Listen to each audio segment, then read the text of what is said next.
दोस्तों बहुत सारे अहबाब जो है फ़ोन भी करते हैं, राब्ता भी करते हैं। कमेंट्स में भी एक ही बात पूछते हैं कि काले जादू से कैसे छुटकारा पाया जा सकता है और जिन्नात का अगर कब्ज़ा हो जाए, जिन्नात से कैसे निजात पाई जा सकती है और ज़्यादा से ज़्यादा ताकतवर भी कोई काला इल्म करने वाला हो, उसका जादू किया हो किसी का, तो किसी अमल की मदद के बगैर उसको कैसे ख़त्म किया जा सकता है? तो मैं आपके साथ सूफ़ी बरकत साहब की कुछ बातें शेयर करना चाहता हूँ। उनसे मैंने ये एक इसमें आज़म जो था जो सुना था, वही आपके सामने मैं पेश करने लगा हूँ क्योंकि सूफ़ी बरकत साहब कहा करते थे, कोई भी आप तस्बीह करना चाहते हैं, कोई भी आप अमल करना चाहते हैं,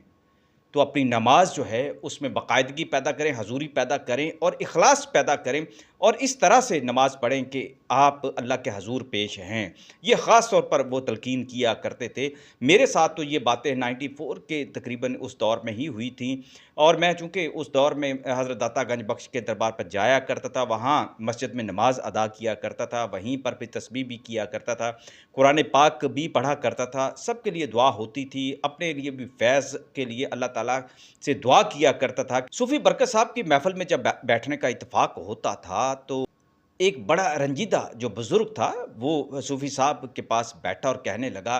कि मेरे ऊपर काला जादू बहुत ज़्यादा किया जाता है। तो सूफ़ी साहब ने पूछा कि तुम्हारे अंदर ऐसी ख़ास बात क्या है कि काला जादू तुम पर किया जाता है? ये तो हो सकता है कि जिन्नात चलते हुए भी बाज़ वक़्त किसी पर आशिक़ हो जाते हैं और किसी को मुसीबत में भी डाल देते हैं, लेकिन काला जादू ऐसे ही चलते हुए नहीं होता, इसकी कोई ख़ास वजह होगी। उसने बताया मैं एक ज़िम्मेदार था और मेरे अपने जो उसके मामलात थे, ज़मीनों के साथ दुश्मनियाँ भी थी और फिर ख़ानदानी उसकी रंजिश भी थी। सूफ़ी साहब ने कहा कि ऐसे ही कुछ मामलात होते हैं कि काला जादू हमेशा उस बंदे पर होता है जिससे लोगों को तकलीफ़ पहुँचे या जिसके बहुत ज़्यादा दुश्मन पैदा हो जाएँ, उसे हसद करने वाले, कीना रखने वाले और ऐसे ही बहुत सारे ऐसे मामलात हैं जिसकी वजह से लोग दूसरों पर काला जादू भी कराते हैं। तो वो कहने लगे कि काला जादू जो है, उसका इलाज करने के लिए एक मैं तुम्हें ताकतवर जो है अल्लाह पाक के जो इस्म मुबारक हैं, उनकी एक ख़ास तरकीब से तुम्हें बता रहा हूँ, इसको पढ़ते रहा करो। आपने फरमाया उसको कि या कहारो या जब्बारो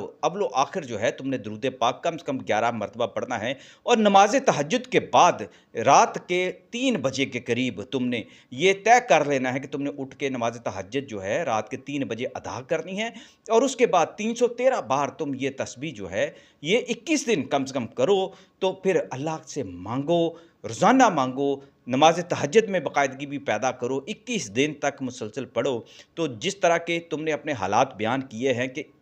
काला जादू करने वालों ने तुम्हारी ज़िंदगी उजेरन कर रखी है, बहुत सारे लोग आमिल हैं, तुम उनसे राब्ता भी करते हो, पैसा भी खर्च करते हो, लेकिन तुम्हें उनसे निजात नहीं मिल पा रही, तो ये अमल किया कर। तो दोस्तों, मैंने सूफ़ी साहब से पूछा क्या हर ऐसा आदमी जिस पर काला जादू हुआ हो, जिसे ख़दशा हो कि उन पर काला जादू हुआ है और उसके दुश्मन ही बहुत ज़्यादा हैं और इस तरह के उस पर नज़र बद के जो है तावीज़ करते हैं या इसी तरह के रूहानी मामलात उसके ख़राब करते हैं और शैतान जो है उस पर मुसल्लत करने की कोशिश करते हैं शैतानी जादू की वजह से, तो क्या दूसरे लोग भी पढ़ सकते हैं? तो सूफ़ी साहब कहने लगे, ये अल्लाह का नाम है, अल्लाह के अस्माए मुबारक हैं, जिसका दिल चाहता है वो खुले दिल से इसको पढ़े और इसको अपना हिर्ज़ जाम बना ले, अपने साथ लगा कर रखे ऐसा बंदा जिसकी दुश्मनियाँ बहुत ज़्यादा हों, जिसके मुखालफिन बहुत ज़्यादा हों, जिसके हासिद बहुत ज़्यादा हों और जो खुद को मज़लूम भी समझता हो और हक पर समझता हो और लोग उसको तकालीफ देते हों, तो वो इस तस्बीह को अपनी ज़िंदगी में इस ख़ास तरीके के बाद जो है जारी व सारी रखे, नमाज़ों के बाद पढ़े, चलते-फिरते फिर पढ़ता रहे, लेकिन पहले 21 दिन तक वो नमाज़ तहज्जुद के बाद लाज़मी इसको अपना शुआर बनाए, इसका वज़ीफ़ा मुकम्मल करे, तो इंशाअल्लाह सारी ज़िंदगी वो और जिस पर वो फूँक मारेगा, दम करेगा, जिसके लिए दुआ करेगा, उससे भी शैतानी जो मखलूक है, शैतान का जो जादू है, काला जादू चाहे जैसा भी हो, वो जो है उतर जाएगा। वो कहा करते थे सूफ़ी बरकत साहब कि हर इंसान को अपना इलाज जो है रूहानी खुद भी करना चाहिए और ऐसी तस्बीहात जो है जब कोई इसका आमिल बन जाता है ऐसी तस्बीह करके, तो उसको खुद अपना इलाज करना चाहिए।